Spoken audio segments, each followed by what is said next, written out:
The Road Freight Association says the tax on the trucking industry must stop. On Sunday, trucks blocked the N3 on Gauteng as the All Truck Drivers Forum called for a nationwide strike. It wants the removal of foreign drivers and a 15% salary increase. So for more on this, we're now joined by the association's Gavin Kelly. Gavin, thank you for your time and good morning to you.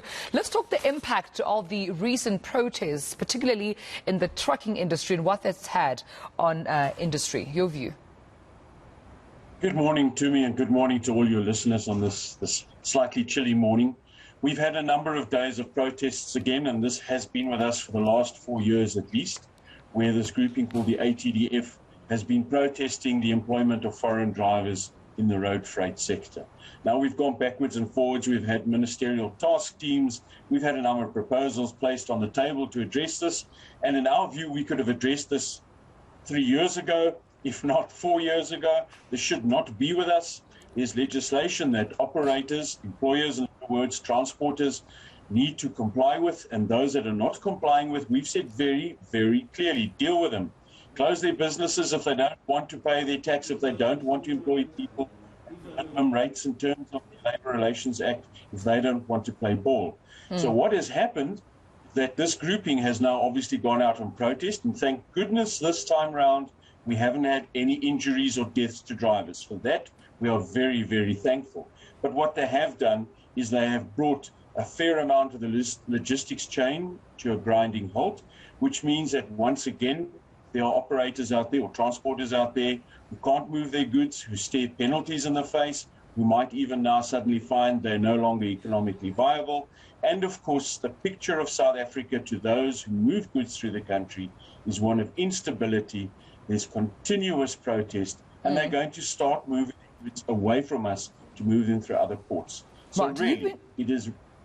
Gavin, if I just come in there, you've been quoted as saying that you think that you're actually being held ransom here and attacked by those parties who are unhappy with perhaps some of the conditions or even matters within the sector. Was there some sort of a compromise that's potentially being bargained for here or reached? Because at the end of the day, as you've mentioned, of course, jobs and lives here are at stake.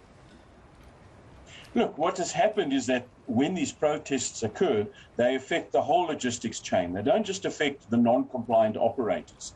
So those who are paying salaries, minimum wages, or even better than minimum, and there are a lot to do that, those who make sure that they do all their dues and they do what is required of them are caught up in this just as much as non-compliant operators. And the question really is, why do non-compliant operators employ people that they can pay far less? It's because they can cut margins.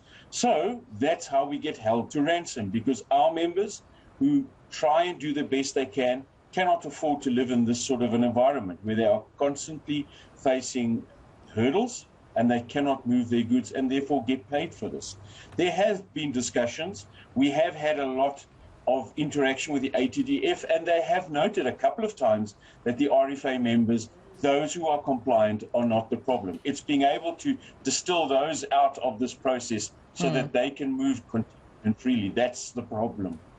Let's talk about another issue here regarding bribery and corruption involving some government officials. To what extent does that also play a role in sort of almost, de-escalating conversations or talks or even progress with regards to what's happening right now with protests? Well, if we look at where we are, we then have to ask the question as to why are certain processes from the authority side not ensuring that this sort of scenario doesn't exist. So there must have been some process that allowed people to get permits or documentation or visas or whatever you call them far more easily than what they should have. And they have now come into the country. Then there's the whole aspect of investigating non-compliant operators and dealing with them and then prosecuting them. That just hasn't happened. So there are a lot of transporters out there who feel, well, I can do what I like to do because there is no real recourse. There are nobody's going to come and prosecute me for this, so I can do what I want to do. And that has really, really made it very difficult for those parties who want to try and resolve this. And just lastly, before I let you go, Gavin, in your opinion, is South Africa safe, a safe country in terms of transporting goods from one port to another? With everything that's been happening right now and what you've been telling me about these protests being ongoing for the past 4 years now, is South Africa the safest place to transport goods? Well, we have members that phone us daily and ask with great concern, is this road safe? Is that road safe? Can I send my drivers out to park off? So the feeling in terms of the logistics chain is that it is not a safe country to move in, because it's not only these sort of protests that pop up now and then. There are forever these service delivery protests. Or if something else happens, for example, the whole July unrest, which was not logistics related or not a issue between employers or employees, if you want to look at it that way. This was something totally different, but who got hit the hardest? It was the logistics supply chain and the distribution centers. So many members are very concerned and will tell you it's not a safe place. We'll leave it there. Gavin Kelly from the Road Freight Association, thank you so much for speaking to us this morning. Of course, Gareth, just raising alarms and I suppose concerns once again about, the issues in the trucking industry.